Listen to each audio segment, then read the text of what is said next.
when we differentiate between actual political control and ritual sovereignty, we find that the Chola monarch is relegated in the background. He doesn't have the kind of control that he should have over the other segments of his territory. This concept of ritual sovereignty has been questioned by another German historian, Hermann Kulke. According to Kulke, what we find is that ritual sovereignty should not be confused as lack of sovereignty.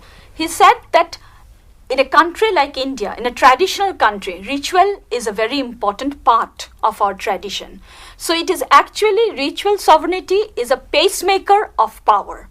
Secondly, when the monarch made this temple, this Rajrajeshwara temple, which was built by Chola monarch Rajendra Chola. So we have that this Rajrajeshwara temple in Tanjavur, that is modern Tanjore, it was reflecting the power and glory of the Cholas. For the proponent of the segmentary state, that is for Bartenstein, this was actually a symbol showing that the lack of power of the Chola monarch. He did not think that the Chola monarch was very powerful and therefore he was building this temple. And taking cue from this, we have another historian, George Spencer, who actually talks about the Chola raids in Southeast Asia as a politics of plunder. For him, this plunder, these raids, this Chola control over Southeast Asian countries, these were actually with a plunder motive and not otherwise. So these things have been challenged by historians. Next, we find that when we are talking about this segmentary state theory, here also B.D. Chattopadhyay has a kind of opinion to offer. For him, it is not a kind of structure that should be equated to the Indian scenario. And when we are talking of fragmented polity, it is true that there was, after the fall of the Guptas, there was fragmentation. We have small principalities, and these fragmented principalities, they were becoming powerful. So they were independent entities. But what happened is that these fragmented these polities, they were fragmented because they were having their independent status. But it doesn't seem that the power of the ruler was fragmented. They were becoming an independent scenario, independent entity in their own right.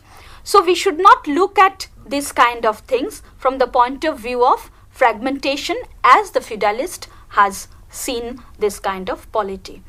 Ma'am, in this context, what is the stand of the non-aligned historians?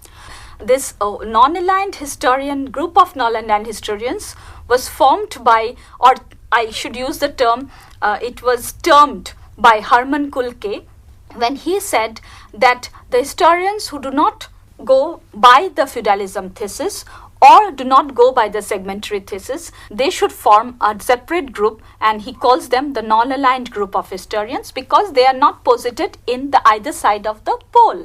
So this non-aligned group of historians, they are in favor of integrative polity. When I began, I was talking of integrative polity, which was propounded at one point of time by B.D. Chattopadhyay. Hermann Kulke also believes that it was a kind of, in India, we have a kind of integrative polity where we find that the state societies, the regional local formations were merging into the larger monarchical formations. So we have the constantly the moving of the periphery groups, the tribals, the autochthonous groups moving into the larger scenario of monarchical polity. So there was no kind of disintegration, there was no kind of fragmentation and no kind of segmentation. It was a kind of integration. So finally you should remember that it is a kind of polity which is being advocated by most of the historians now, that where we have a kind of integration